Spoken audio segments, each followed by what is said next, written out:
Welcome to Immigration Uncovered, the DocketWise video podcast. I'm your host, James Pittman, co-founder of DocketWise, and this is episode 41, and we are talking about maximizing every minute. Our guest is going to be Nadine Heitz, founder of Heitz Immigration Law and co-founder and CEO of CaseFlow. Well, welcome, Nadine. Thanks for joining us. Thank you, James. Great to be here with you. Nadine is a frequent guest on our program, and she's really a well-known immigration lawyer. She's very active on social media and very much known as a tech innovator and someone who's an advocate for increased use of technology by immigration lawyers. So we're going to be talking about time management and efficiency in immigration law. This is part of our whole series on greatness, being a great immigration lawyer. And so we're going to get into it. We've done 2 episodes about greatness previously, and it's going to be our third. So Nadine, in a high volume immigration practice, time is often the most valuable resource. So how do you prioritize tasks to ensure that you're maximizing every minute? Well, James, I think the first important thing is that you need to know what your tasks are. So in our firm, we have every single task listed in our case management system for everything, whether it's casework or admin work. And, everyone can log on every morning and see exactly what tasks are due for them today, what the priority is, because we also have a way to prioritize tasks. And the nice thing about that is as they get tasks done, they can mark them done. They can also mark the task as maybe it's stuck or they're working on it. And this way we all know what the status is for every case because anyone can view that task list for a given case. So that's kind of how we prioritize making sure that tasks get done. Gotcha. Well, Nadine, one of the main ways to increase your effectiveness and efficiency as an immigration lawyer is to stop wasting time. And there's a lot of ways that one can waste time if you're not careful. So what are the common time wasters that you see immigration lawyers doing in their practice, and how can they avoid them? Yeah, and I do talk to a lot of immigration lawyers because I do tech coaching. And one of the most common, time wasters and pay points is the whole document collection process, right? Like we are spinning our wheels. We are, asking our clients to bring us documents. Maybe they send a few on email. Maybe they bring a few in. And then, of course, the client, calls you one day and says, "Oh, haven't you filed my case? I brought you everything." And no, you didn't. Meanwhile, 3 weeks have gone by, right? And now they're still missing key documents. So my belief with this is always have it. They have the ball in the client's court every time, right? So we have an automated system that we use for document collection. So the client is constantly reminded what they need to provide. They're reminded every 3 days. And if a client calls us and says, "Hey, why is my case not filed?" we could just point to that tech tool that we use and say, "Look, we've been reminding you of XYZ. Are you struggling with something?" But there's no excuses. The ball's in your court. So I think we waste a lot of time just on emails back and forth, phone call tag. No. Have a tool that kind of automates this and reminds your client. Gotcha. Well, you have to balance a lot of priorities in a law practice and in real life. And how do you go about managing or the balance between what's urgent, so urgent client matters and things that have to be attended to, versus having time to focus on long-term strategic goals for your practice? Yeah, that's a good one. And I think first you have to define with your team, what is an urgent matter? Like, what do you consider to be urgent, right? So think of having your own kind of emergency policy. Like, tell your team and write it down in a policy. When this happens, this is a true urgent matter that you need to pull me out of whatever, even if I'm on vacation. Like, what is urgent? Is a deadline missed urgent? I would think that is urgent, right? But is a billing problem urgent? No, I think that's maybe something that the staff might be able to resolve and maybe set up a task for me to review. So I think really defining what is urgent is going to be important, because otherwise, you're right, you're going to not be able to do your own strategic goal planning. And if you're constantly bombarded with urgent questions. So the other thing you can do is recommend that all those little questions that your staff may have about a case, send them to you in a way, not on email, please, but we have a system in our case management where we can tag somebody on a question, and then we can review just the tagging of those questions. We don't have to feel like we're being bombarded every minute. So I can set aside a time of maybe a half an hour a day to kind of review any of those notifications where I may have been asked a question. And that way, when I have goal planning on my calendar, I'm not bombarded with, urgent questions. So that's kind of how we do it. Okay, it sounds like a good system. Now, you have to delegate a lot of things in your firm. I mean, each of us is just one person and there's a million things to do. So what role does delegation play in your approach to time management? And and you mentioned a little bit about your task management system, but how are you determining and evaluating whether tasks are being handled efficiently by the team? Well, similar to task management, the delegation process, first you have to define, and we define this once in the beginning, who does what, and it's defined often by case type. So, if a new case comes in, it gets assigned to somebody, and then all the tasks are automatically delegated based on that case type and based on who it's assigned to. So we don't have to constantly make decisions about delegating every day, because we have a system in place where we know who's doing what. It's kind of like an assembly line approach in some respects. So, for example, I have an invoice, one of my staff members does the invoicing. So they would be assigned a task to make sure the invoices were properly created in our automated system. Another person does all the changes of addresses. So if there's ever a change of address that comes up, that automatically gets assigned to that person.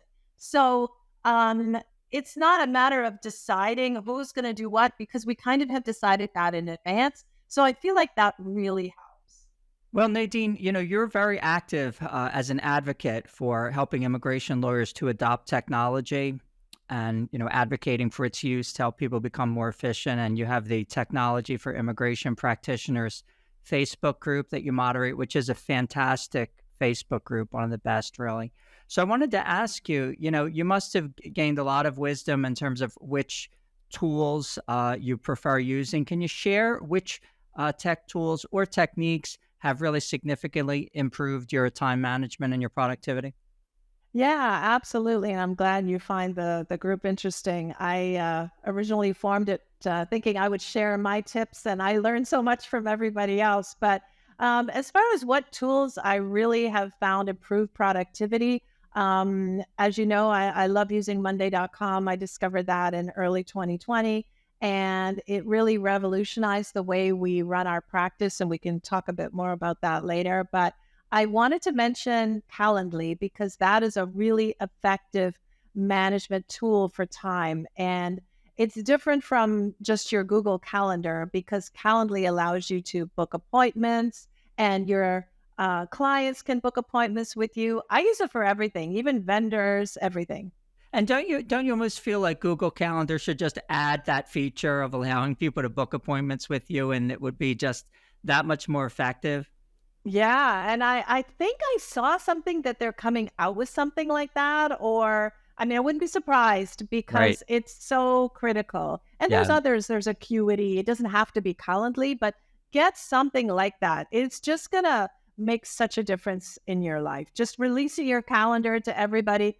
Don't worry, because people can be you can be very specific on what you set up, that they can only book appointments for certain times. Whatever you want, you can really define the limits to what people can book. Mm-hmm. So Monday and Calendly, any others? Yeah. Well, of course, DocketWise. I have to use Yeah. DocketWise for forms. And honestly, I love the flagging feature, James. Yeah. That is the best thing ever, because similar to how I was talking before about reminding your clients to get their documents in, when clients submit their address history, they never get it right. They never give you all the 5 years. There's always something missing. And we can just flag that question and tell them, please, this is, you need to go back 5 years. And it just makes life easier. Yeah, another good tool I think for me is a reception service. We use Smith AI. There's others out there, but having the ability to have backup reception when our staff can't answer the phone and have a live agent 24/7 is really helpful. So that's really helped us. Sure. Well, thanks for that. Yeah, I mean, we'll talk more about Monday because I don't think that enough immigration lawyers are familiar with Monday. It's just something that they haven't really encountered. But we'll get to that when we talk about CaseFlow. Right. So in terms of, when you're in practice, and I remember this from my years, a lot of times, there's interruptions. I mean, clients can call or sometimes people even drop by. Unexpected things happen. So, how do you personally find, in other words, how do you maintain your focus when interruptions or unexpected issues inevitably arise? Well, as I was saying before, I do ask that staff not interrupt me constantly with little things. We do have a system where we can all tag each other with questions we may have about a case, and then we can pick a time during the day to review those notifications so that we're not constantly bombarded. Because one kind of rule that I have is do not email anyone on my team, me or anyone, email each of us to ask to do something for a client's case, because that's just a black hole waiting to disappear, right? You email someone saying, please call this client. And then they get that your team member gets the email and then they forget about it, right? And then you forget that you sent it. So we insist that everything has to be task driven. So if you want something done on a case, it has to be a task in our Monday system. And that's the only way we can really keep track of things. But even just closing my office door when I need to, I mean, if you work from home, maybe you have less interruptions or maybe you have more because you might have other kinds of interruptions, right? So having a door that you can close your office is really important. It really is. And I find setting up the physical space in a way that's conducive to focus so that you're not, distractions are not in your immediate workspace. So it's really important to configure the space physically in a way that enables you to focus and, allow yourself enough physical space to feel comfortable. All those things are very important. Yeah.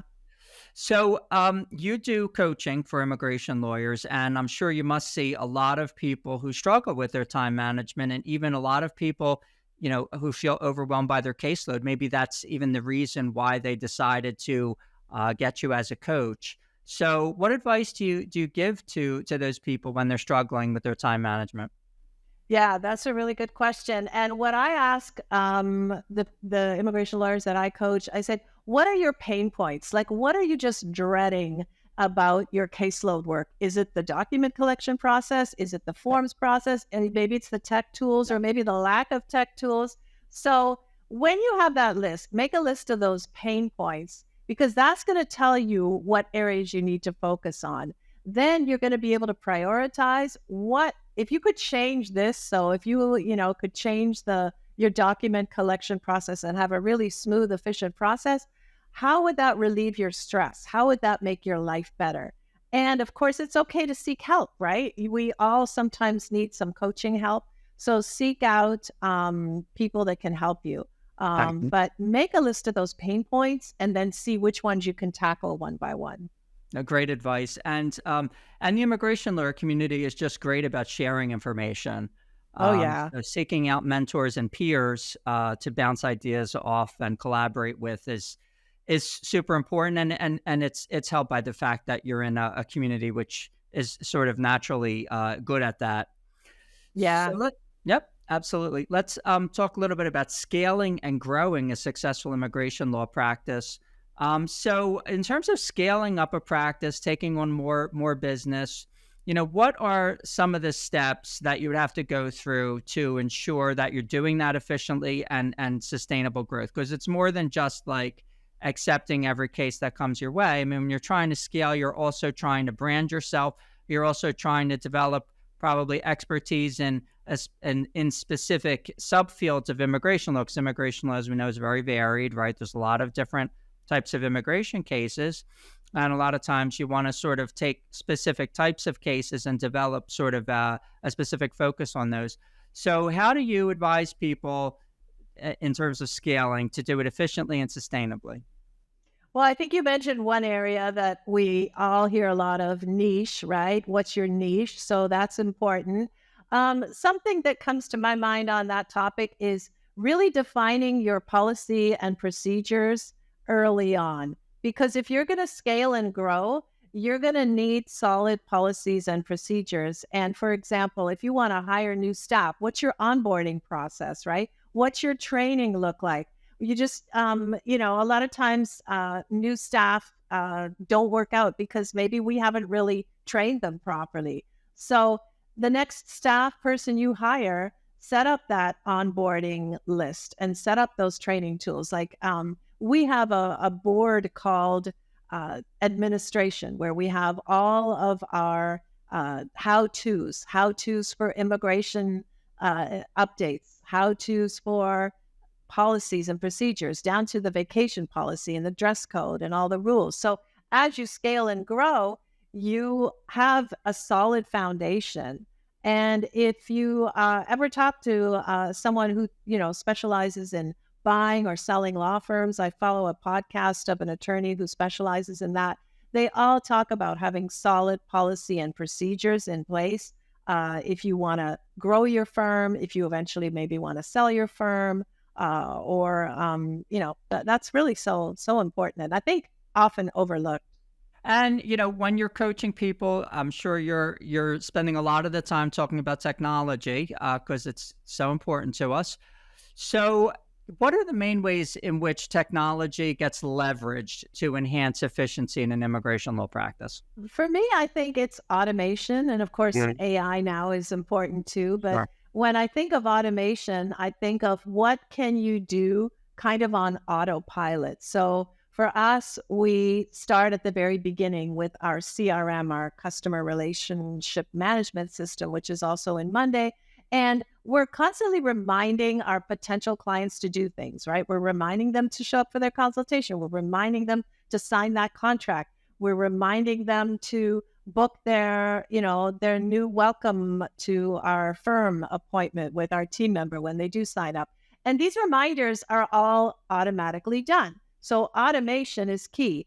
And, there's AI for things like a Zoom meeting, where you can use an app like Fireflies. There are lots of others, but basically you have an AI attend the meeting with you, and it takes all the notes, right? And then at the end, you get a nice summary. So some of you may have used these apps. I personally use Fireflies. Fireflies will attend all of my Zoom meetings, even if I can't make it, as long as you let it in, right? Now, if you don't let it in, that's fine. But if you let my Fireflies, note taker into your Zoom meeting, it'll send me a nice summary of all the to-do list, even if I didn't attend. So, and really important is when you go to AILA conferences, check out all the different new tools there. That's a great way to really learn and talk to some of the vendors to really know what can you leverage in your practice.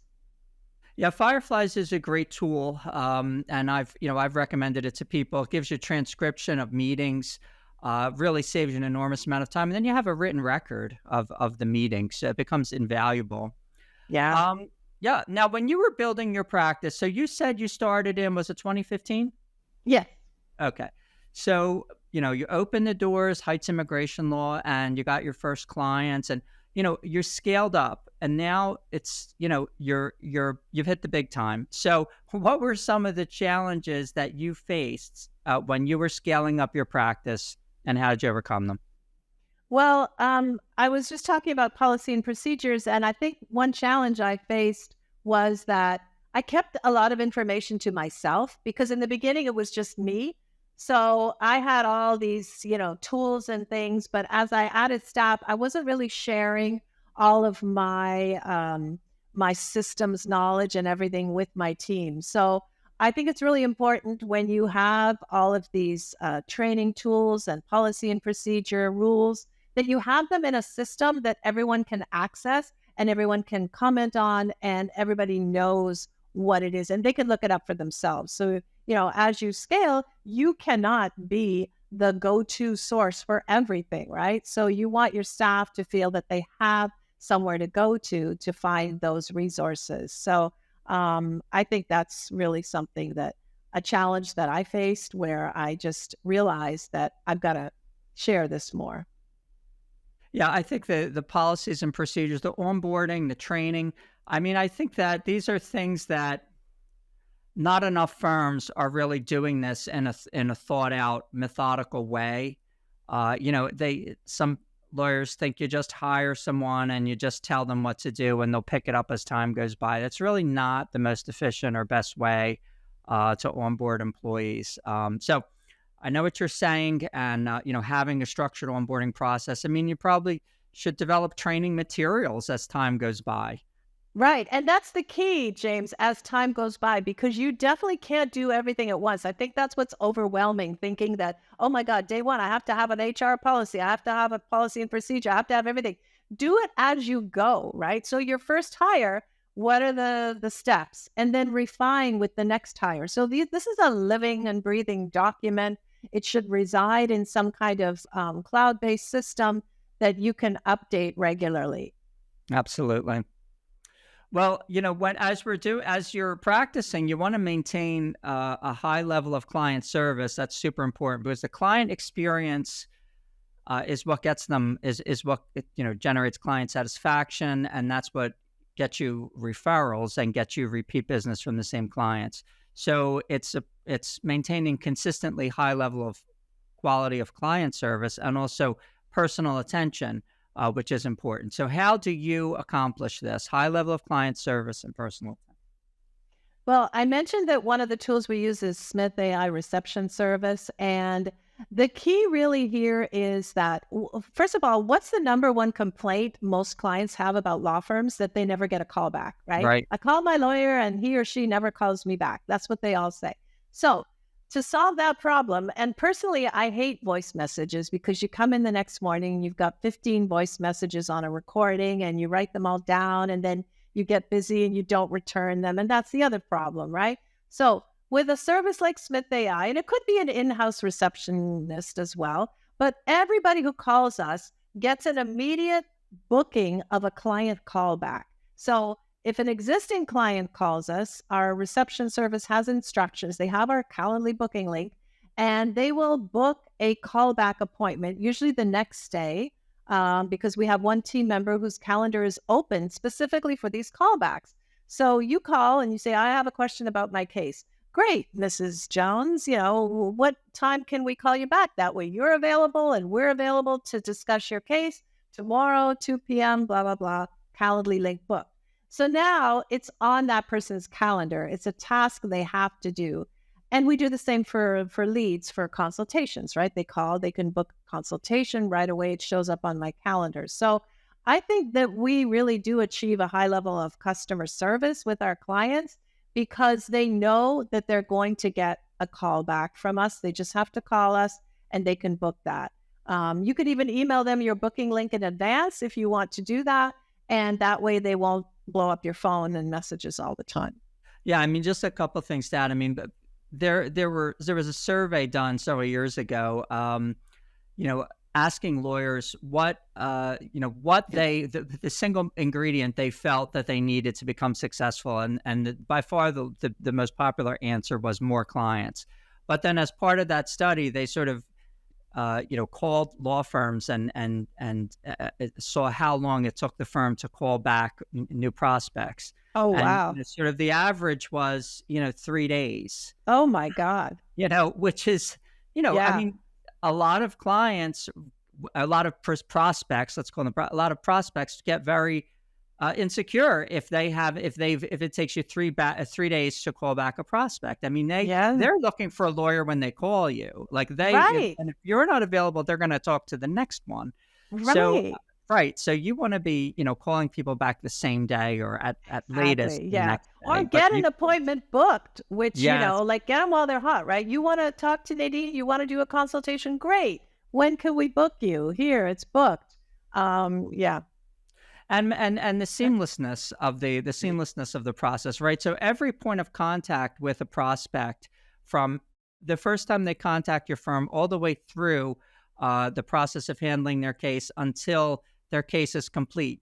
Every single experience should be, a uniform high standard of interaction, right? That's how you maintain client satisfaction. Do you survey your clients when their case is complete? We do. We actually have key points within their case that we send out a link just to book a call with me, because I'm not always talking to them. So I'm kind of doing like a little bit of surveying, so at the 30-day mark and then at the 60-day mark, the client is encouraged to book a 15-minute call with me, and I can kind of ask them, so how are things going? Oh, I see, like, we haven't filed your case yet, because, we're waiting for your divorce document or whatever. So it just reinforces that we're on the ball. We understand what's going on. And if they have any issues, they can bring them up with me at that time. Because a lot of times, too, clients feel like, well, they never get to talk to the lawyer, right? They only get to talk to the paralegal. So I may not be talking to them all the time, but I try to at least once or twice during the life of the case, have a call with the client. And at the end too. And then yearly follow-ups, just reaching out. Hey, how's it going, right? Email automated reminders that you have a future case to file for maybe a future N400 or something. We have that set up in our system as well.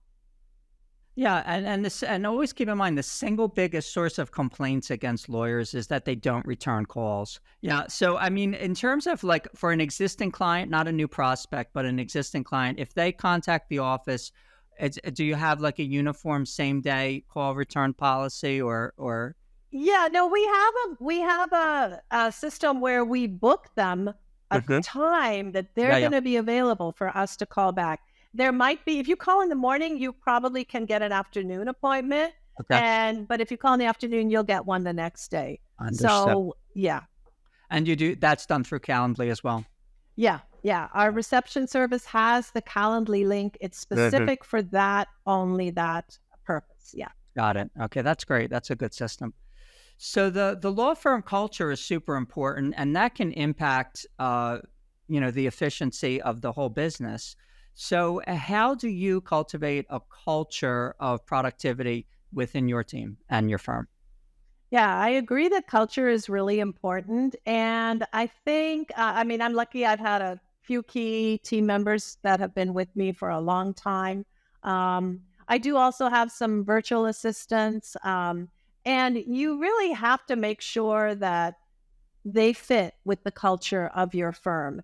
And when I think of culture, to me, what that means is that they understand that when we switch from one technology app to another, it's not because we just want to, but because we are improving things and being more efficient. Like everybody on my team understands that.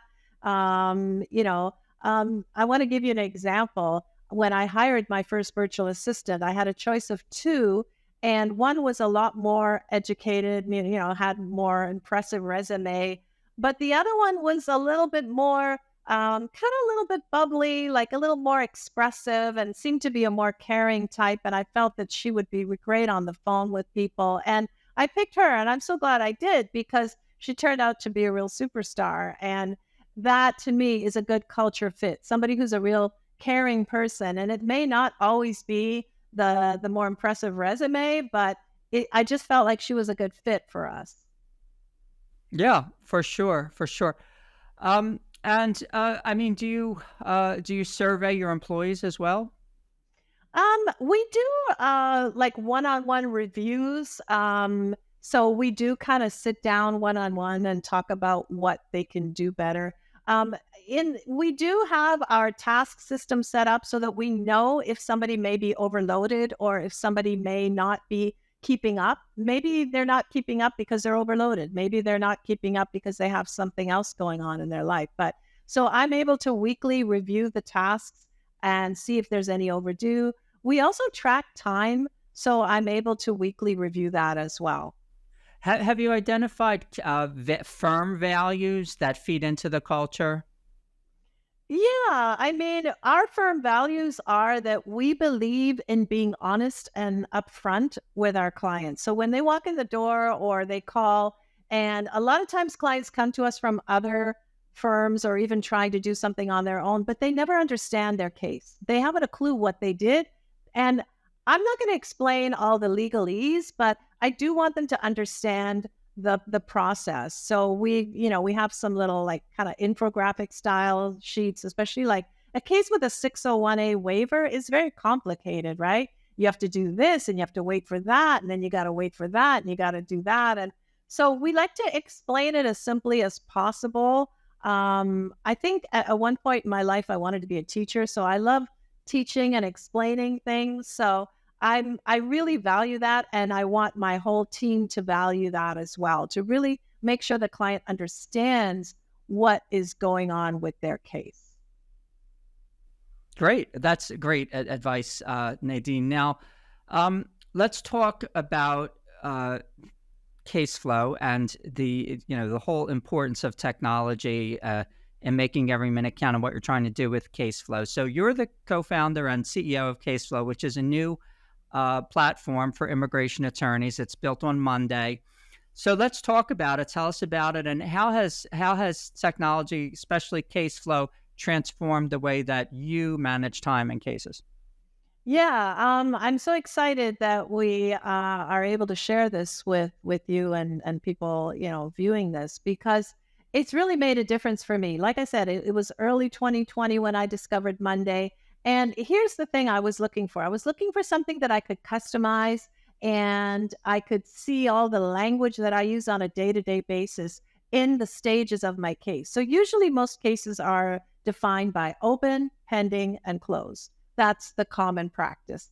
Now, I wanted more. I want to track my cases by stages, like working on, case review, client signing, sent to USCIS, received by USCIS, got receipt, got bio, interview, RFE, like all the things that happen. And I wanted to see them visually in so that I could, open up my case management system and it just like jumps out at me. So I'm not having to like run a report to get those statuses. I'm not having to like go to each individual case and look it up. I'm not using Excel spreadsheets, which, believe me, many lawyers have a case management system, right?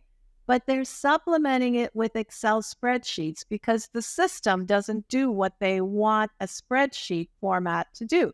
So Monday is like an Excel spreadsheet on steroids. It has all pretty colors and buttons you can click on to make things happen. It can integrate with other apps easily. So when I discovered Monday, I realized I could build the system of my dreams. And I took, a couple of years to do that. We've launched CaseFlow. I've worked with several immigration attorneys already to put this on their Monday system. So you sign up for Monday and we install CaseFlow on Monday. So basically, you own it. You can modify it yourself. You can hire us to modify it even more for you. We can integrate other apps for you. But it's just so visual, and I really love it.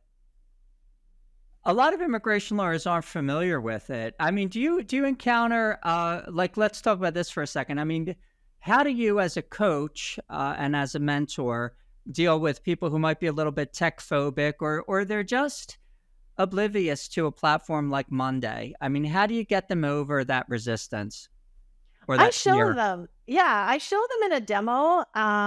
And this is what encouraged me to launch CaseFlow, because when I first started my tech coaching, I was just using Monday and I was just showing them and they were interested. Well, show me what you do. So look, here's what I do. And I would do a Zoom demo and look, and they're like, oh, wow, like I want that, but I don't want to set it up. Right. Because I said, well, it took me like, 2 years to get to this point and, a lot of time and effort. But Nadine, I don't want to create that because Monday comes blank with a clean Right. slate. You got to set up all the names of the group. It's only as good as your ability to set it up. Right. So I realized, hey, I think there's a real demand for this. And the fact that I have all the immigration language that we use, like RFB, like the words USCIS and FOIA, and I have all that language built in. And then you can still customize it further. Like we work with attorneys, and maybe somebody does a lot of perm cases. We can build them a board just for their perms because perms are such a unique workflow, right? It doesn't really fit into anything. So you can just make it whatever you want. And the integration is awesome. We've got Calendly integrated with it. We've got Stripe. We've got, we can integrate DocketWise. We can integrate almost anything that has an open API. So it's a lot of fun. Now, it's been said that technology helps smaller firms compete with larger firms. So, a lot of times clients think that they're going to get, certain kind of service in a larger firm, and they have these ideas about about whether they want to go to a smaller firm versus a larger firm, and smaller firms, might feel that they can't attract the same clientele that larger firms might. So it's been said that technology has been an equalizer, and really even smaller firms, even solos, can punch way above their weight and handle a lot more business and more efficiently with technology. So let's talk about that idea. Yeah, and that's totally true because I think we can really level the playing field even more with technology nowadays. Something as simple as, let's say, USCIS receipt tracking, right? So, clients call you and they say, how long is my case going to take? Why is my case stuck? Why is it taking so long? We've actually developed a USCIS receipt tracker app that can be added to CaseFlow, and you can automate updating your client even on the processing times. So you can notify your client, hey, your case has now gone beyond processing times. We should start to bug USCIS, right? By doing some online requests, by filing ombudsman or whatever. So that can all be done efficiently, whereas before it might take a lot more manual labor to look that up, right? To keep track of that, to call back the client. So email automation, I think, and even mass emails are really critical to communicate quickly and efficiently information to our clients. Think of the most recent PIP, the Parole and Praise, right? The Family Unity Program. In my Monday system, I was able to select, just by clicking on the cases, clients that are eligible and send them all a quick mass email on the new program. And then, of course, I had to send another one a week later when it got canceled. Well, not canceled, right? But now it's on hold. So anyways, any immigration law changes, you can more easily communicate them efficiently. So we can compete with maybe the bigger firms that had more staff to share that information, or to maybe clients think that they're more knowledgeable, the big firms. I don't really know what they think they're necessarily getting, right? Do they think that they know more or they're more powerful? I don't know. Yeah, they might have ideas that probably aren't, but that grounded in reality. This, I think, most people understand now. But no matter the size of your firm, whether you're a solo, whether you're a small firm, whether you're a medium firm, you need to be using technology nowadays.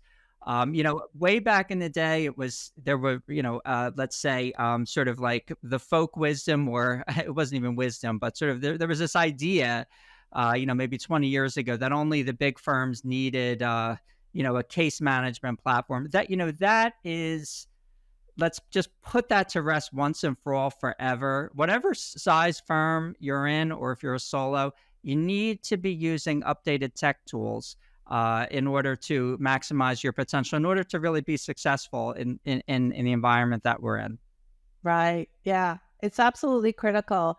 And, I attend a lot of technology panels. I visit the vendor booths at the conferences. And, as far as knowing what tools I should use, one thing I recommend to everyone to do is a tech audit. So just whether you do it on a spreadsheet or just on a piece of paper, write out all the tools that you're currently using with their costs, with their features. First of all, see if there's any overlaps, because sometimes one tool can do things that another tool can. But here's my kind of belief.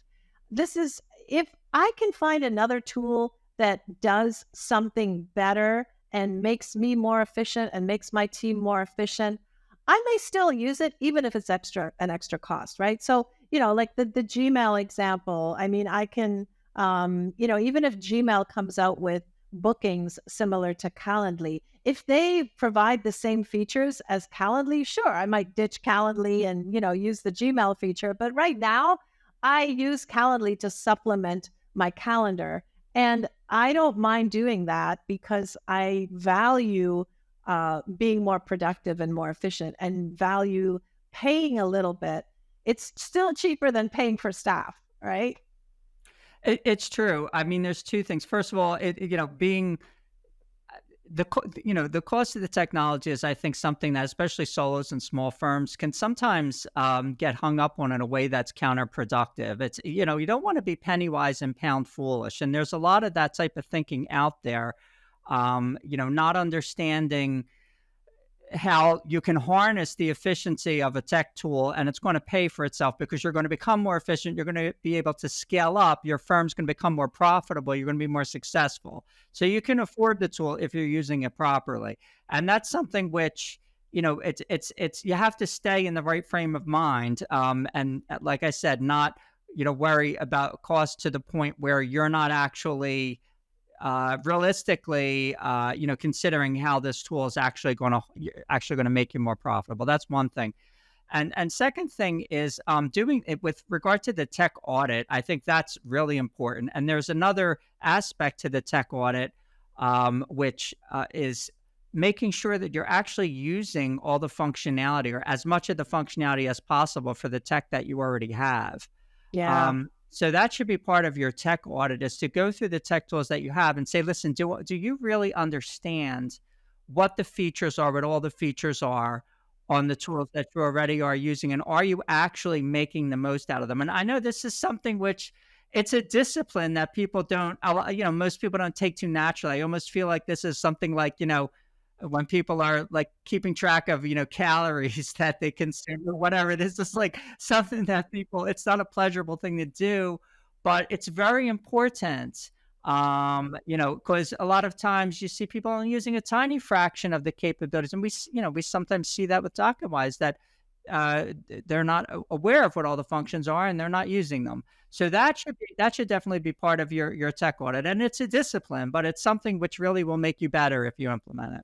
Yeah, absolutely right. I talk to immigration lawyers all the time, and they may realize that those features exist, but they always say, oh, I haven't had a chance to explore that. I haven't really spent the time on that. So you need to really commit to some time upfront to learn your new system, right?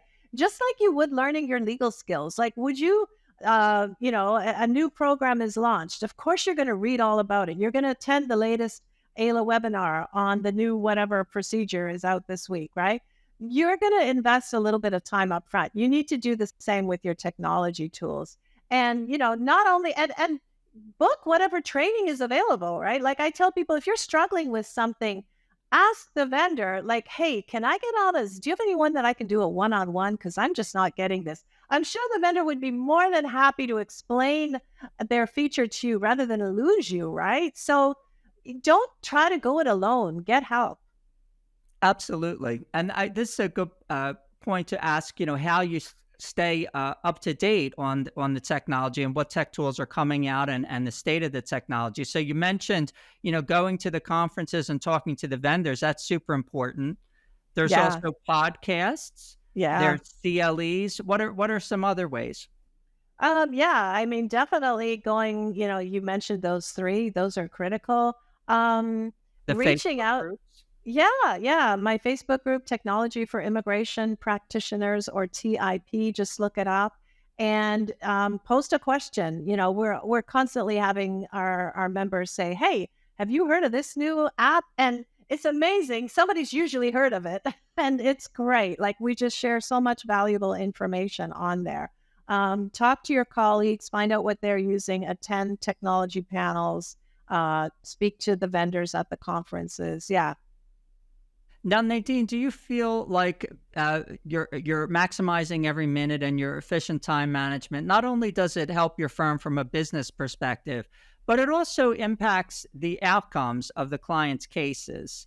So let's talk about how these practices really lead to outstanding outcomes. Sure, sure. Yeah, I mean, as far as, trying to maximize my time, that's definitely the key. And if you can master your own time management, then you're going to have less stress in your life, right?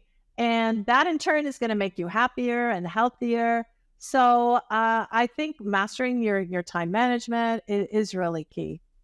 Well, what are some of the habits or routines that you've developed that help you to maximize your time? Like, what do you do every day where, you know that you're operating efficiently, you're not wasting time, and so forth? Right. So I am a firm believer in calendar blocking. I'm sure many have heard about that, putting time blocks on your calendar. And I've even taken it further to daily blocking. So, for example, days of the week are designated for different things. So, for me, Mondays are the day that I kind of work on some personal things. Maybe I have to, arrange some things. And I also use Mondays for my technology business to work on that. Tuesdays and Thursdays are the days that I have open on my Calendly appointment link for consultations. And when I don't have consultations, if I don't always have consultations all day long, I'll do marketing tasks on those days as well. Wednesdays, I'd leave those empty for client casework. So the cases that I have to work on, I really block off the time on my calendar. And then Fridays, I prefer to block Fridays off so no one can ever book a meeting with me on a Friday. And that's kind of my catch up day. I might take it as a personal day off if I can. I have that flexibility because I own my law firm, or I might just come into the office and work on a bunch of things that just kind of, I feel like getting done. So I think managing your time in time blocks is really important. Yeah, it sure is. You may want to have a day designated as your admin day to do, some of your, administrative tasks in the office, and then block off the time when you're going to be doing legal research, block off time for networking, all of those different, activities that you do. You should try to structure it and see, when you most like, when are you freshest? When do you really feel like you need to do, you're in the best frame of mind to do really thought intensive work, like figuring out issues in a client's case or trying to write a brief or something. Like, what time of day is best for you to do that? What day of the week is best for you to do admin? Do you feel most like digging into your your administrative tasks on a Friday, as people are leaving, and you have more, quiet or whatever. But you need to figure that out for yourself. It can be different for each person, and that's how you really optimize your efficiency. Now, Nadine, I mentioned that this was the part 3 of our greatness series, talking about the different aspects of being a great immigration lawyer, and we talked about gaining the client's trust as being a key pillar of being a great immigration lawyer. We talk about achieving outstanding outcomes as being a pillar of greatness. And now we're talking about maximizing every minute. So, we should aspire to greatness, right? Being a great immigration lawyer versus just being an immigration lawyer, right? There's some things that everybody does, but the truly great immigration lawyers are doing certain things in an outstanding way. So let's talk about what you think it means to be a great immigration lawyer, and how does maximizing every minute factor into that? How does that help you become a great immigration lawyer? Yeah, I think a lot of it really is mindset. So if you're confident in your ability to learn and adapt to, new things, like technology is one of them. And if you're confident that you're willing to embrace some of the new things that are out there and commit to spending a bit of that time up front to learning about it, you're going to be rewarded with a huge improvement in your time management overall. So, making yourself spend that little extra time in the beginning really pays off. And I think that overall, better time management is going to lead to better case management. is going to lead to happier clients and more referrals. So, then you're going to feel like you're really being a great immigration lawyer. So I think that if you're just confident in your ability to do that, and seek help if you need help, by all means, do that. All right. And Nadine, do you have any other parting advice that you would like to give to immigration lawyers who are striving to be successful and maximize every minute and achieve greatness? Any other tips? I would just say, try to book yourself maybe one full day. Just go offsite if you can and map out your goals and really be realistic in what you can accomplish in a year. Like get a year calendar and actually put in the personal things first. Put in your vacations, put in your family commitments that you know are going to happen. And then add in the rest, because pretty soon those calendars are going to get pretty booked up, right? As you go from day to day. So if you block off time for those big things, and really map out your goals, I think you're really going to have a much better time dealing with when those little things do start filling up, because they won't encroach those goals and those big things that you've already put on your calendar. And you're just going to be happier and be less stressed. So I think that's really the key. Okay, that's great advice, and it's been a really interesting conversation, and these are all fantastic insights. Really, this is gold in terms of being a successful immigration lawyer, and and Nadine's been there, and she's achieved it. So, thanks so much, Nadine Heitz, for joining us from Heitz Immigration Law and co-founder and CEO of CaseFlow. Yes, Nadine, thanks so much for joining us, and again, please join us again for our next episode of Immigration Uncovered. Thanks, James.